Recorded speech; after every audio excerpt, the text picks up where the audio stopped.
The first half, I mean, hold the team to 24 yards.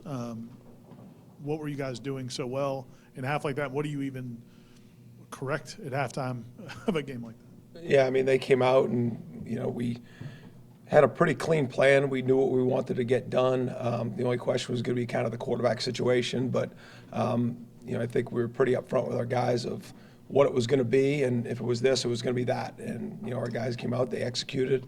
Kind of were very business-like when we did it. I thought we showed good emotion in some of the stops. But, we came out there and we tackled good and we executed and gave our team an opportunity to have a really good first half, And then we came out that second half, got it to a 3rd and 13. Obviously, you don't want to start that way with a surprise onside kick. You give them the 3rd and 13, and they get in a cluster. And listen, I love our guys, and I empower them. You want them to have, as you put your plans together and they line up in some of these condensed formations, there's really multiple different things that can happen based off who lines up where. And so, I do give a lot of credit to our players because they put a lot of time in and study and work, and I empower them. And it's part of us growing as a defense. But obviously coming out that second half and giving up that one big play on 3rd and 13 ain't it. We gave up more plays in that yard than we did in the first half. But I'll continue to trust our guys, and continue to put them in those situations that, because everything isn't always going to be exactly how it's going to be said because teams make adjustments and they have different plans. And so, I think our guys are learning that, and, when you give them power to make decisions and you give them the right information and all the great defense I've been a part of, you continue to grow that way. So I do trust our guys, and I know when we're in that situation again, we'll have a better outcome. Yeah, Jared Verse talked about it after the game, not just getting Fabian Lovett back, but not just his presence on the field, but what he brings, leadership-wise. What did you see from the defense? Did that have a little more spark with his return, and how do you think he played? Yeah, I think there's a bunch of guys. Obviously we got Fabian back. Jared has been a little bit limited in, just practice, and he's starting to get back. Even having Amari Gaynor back, what that impacts in practice and the preparation going in games. I think it's all part of it. But, Jared was really impactful on some of the plays. I mean, he didn't play a lot, but if you break it down on point production per play, he's as high as anybody we had. Can you walk us through, you mentioned the touchdown play in the second half and empowering players to make decisions. I guess, what does that entail? Is it pattern matching stuff that's getting kind of... Yeah, it's like, you really don't do it, run fits, pressures, what I mean? Now, there's sometimes you empower guys on certain pressures based off formations, splits, and things like that, or even, teams that check with me's, you give the linebackers some tools. Because sometimes things happen really quickly and they need to have the information so they can make those decisions. But anytime you're playing coverage, splits matter, who's where matters, and, there's, whether it's 3 over 3, 4 over 3, whether you bring a guy from inside or outside the box, whatever it all is. But at the end of the day, everybody's got to see it the same, especially in the moment. And that was just something that we didn't see it the same, when that play happened. And, it's a group of guys that I do trust, and we'll get it right. How valuable are the games like that one where I think Jamie was the only guy who played more than 40 reps? You're able to kind of get younger guys 39, in. 39, I think, yeah. Yeah, a lot of guys banged up and less than 100%, kind of getting them some rest, especially going into a rivalry game this weekend. Yeah, I mean, you don't really think about it as rest as you're going through the game, as you see it as opportunity to get guys in the game. And, sometimes you got to, guys don't want to come out. I mean, you play and you practice. This is such a preparation sport. You train 6 days for one opportunity. You only get 12 guaranteed. And so, you want to make it where when you finally get to game day, like, your guys want those reps. You know what I mean? Because that's the work that you put in. You want to go out there and showcase what you've done individually and collectively. And so we're getting to that point. But it was good to get guys in at the end of the game, but we got to stop people when those guys get in the game. It seems like that linebacker group, you've got a lot of guys that bring a lot of, just preparation, intensity. It seems like a good group in terms of like their professional approach.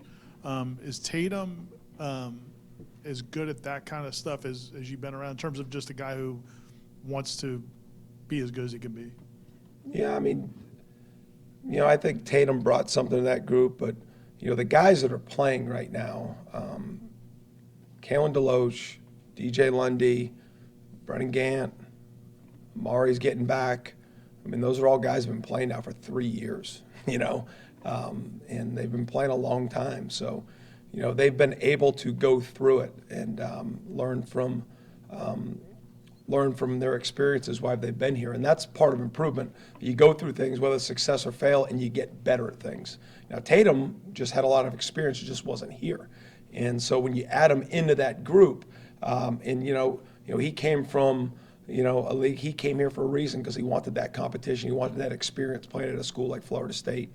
And so we got his best when he got here because, he had something to prove. And I think that's just his mindset. And again, I've said it before, he comes from one of the best high school programs in the country, and that shows out. And so to combine him with the guys that we had, I think that created that type of room. Jamie Robinson was obviously productive with tackles the other day, but it just seemed like from a speed standpoint, it might have been the fastest and most confident he's played all season. I guess, how do you evaluate the way he played, and was he indeed playing at a higher speed than maybe he's been previously?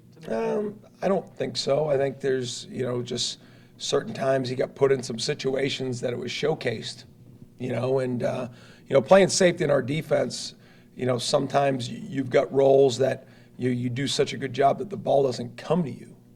I think, I would think a lot of quarterbacks are aware of where he is because he showed the ability to go get the ball, in the pass game. So, I think sometimes when the ball isn't thrown your way, that's a compliment, but it stays, you got to stay on that because, you don't want to create those opportunities. So, I think Jamie had 3 picks during the week of practice, just trying to get those things in that way. But, we involve him a little bit more in the run fits and the pressures because he is a good player. We're trying to get him showcased and trying to make sure we put him in a position where he can make the plays that we know he's capable of. I thought he did a good job of that Saturday.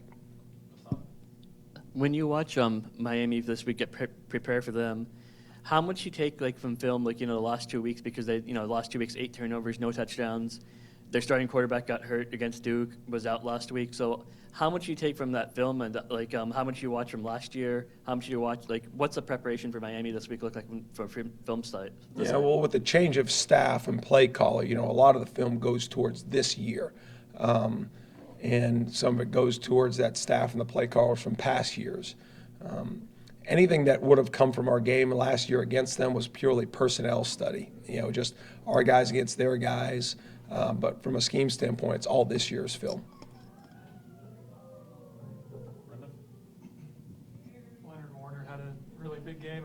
His story is just someone who stuck around. And I think didn't he enter the transfer portal? He stayed here at Florida State, battled through injuries. This story and that level of perseverance, what's that? It was great. See? Yeah, it was great. We give out defensive performance awards after games, and Leonard received it this week, and just to see how far he's come. He was a starting linebacker 3 years ago. We moved him to defensive end because we thought that would be the best. He went from a starter to a backup, then he got hurt, and he's traveled the long road. But he bleeds garnet and gold, and this place means a lot to him. And to see him go out there and have success, in an ACC game, it was good for him. It's good for our defense, but that's part of what football's so special. Guys like Leonard Warner, guys like CJ scoring that touchdown. I mean, those things, those are team building moments, and it was really happy for Leonard to have the success that he did on Saturday.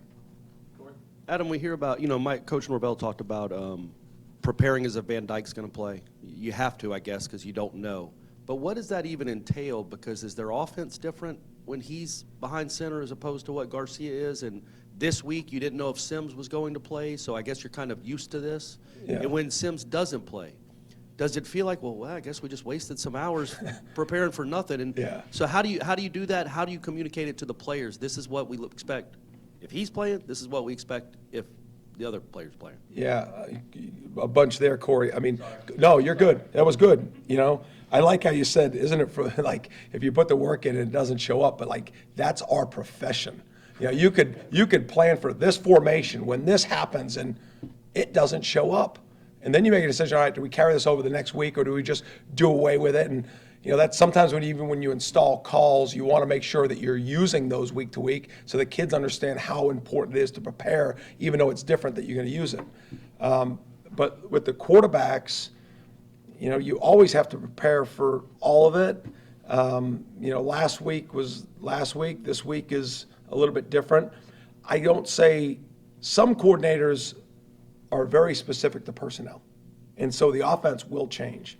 Sometimes just the skill set of the player will change what the result of the plays look like. You know what I mean? Like the ball will go. Some quarterbacks, one-on-one throws, they have a certain relationship with receivers, and the ball's going to come out the hand. Some kids are really conservative. Some guys in the zone read game will constantly pull it. Some guys only pull in the red zone. Some guys, if you give them one read, they'll go by the book. And so I think when we're preparing for different people, number one, you have to prepare for all of them, because if it happens, that's what you needed to prepare for. But in this case, this week, really they play three guys. If Van Dyke plays, we know who he is, but what is he this year with this offense and with this play caller? We know what 13 is with Garcia because he started last week. We know what the Brown kid 11 is because they use him in roles. So, yes, you're going to have – and then when you come to your players, we sit down on Tuesday morning, and I'll go through every position. And these are the guys that are playing. These are the guys that are injured. This kid could be probable. If he plays, this is how we're going to treat this guy. This is how we're going to treat that guy. And so I think you're very matter of fact, and you tell your players, listen, we don't control how it's going to look, but if they show up, this is what it's going to be. And so, because I don't think you ever want to leave your players to speculate, right? Because we all go crazy. So I just tell them exactly what I think and what I know and trust myself about the facts, and then give them that type of story. Obviously, you don't want to end a game giving up points, but how valuable is that time for those young guys to get out there, and what did you see from some of It those would have been guys? more valuable to get the stop. Is there value, though? Yes. People, you get better through success and failure. I know that's it, but yes. And, even to see a guy like Dante Anderson who lost containment on the last play of the game, and it wasn't just his wrongdoing that allowed the ball to get in the end zone on a scramble. We should have made that play. But, to see his frustration, what does that mean for Sunday's practice? What does that mean for his off season? What does that mean for his growth? You know what I mean? And it's different for different people. If you fail and I fail doing the same thing, we may react differently. Success same way. So there is nothing like getting out on that field on a Saturday and be able to taste what that is. And so anytime we have those opportunities, you want to take advantage of it, but we never want to let them score, that's for sure. Two things, Coach. The nature of this rivalry and just the nature of this sport will humble anybody, but when you do see an offense that might not be operating at full efficiency, this is give you guys the opportunity to dictate terms, maybe to an opponent. I guess the nature of the rivalry will prevent you guys from being overconfident, but does it give you the opportunity to maybe dictate terms if you see an offense that's shown vulnerability? That's our job, to make offenses vulnerable, and listen, right now, this is one of the best rivalries in sports. As a kid growing up, these uniforms, when you think of college football, these are two of the uniforms you think about playing in. And now to have the opportunity to have an impact on what that result's going to be on Saturday night is humbling, and it's inspiring. And, every game is important, but, this one obviously feels different because of what it is in the rivalry. And we're still going to prepare for whatever their offense has done over the last 7, 8, 9 weeks, and with whoever's going to play out there. And I'm just going to do the best to get this defense prepared to go play our best. And last question, what candy is the Fuller family going to give out tonight for Halloween? Say that one more time. I didn't understand the question. What kind of candy will the Fuller house be giving out for trick-or-treaters tonight? Are you We're gonna coming? look forward Are you to it. coming? I'm not Is coming this by. for We're- you or for No, the the regular kids. trick-or-treaters? The kids out Are you there. trying to scout? Is this a scouting report thing? Yeah. I text Corey. He's got that answer. So, yeah. Awesome. Thanks, Coach. Thanks, guys.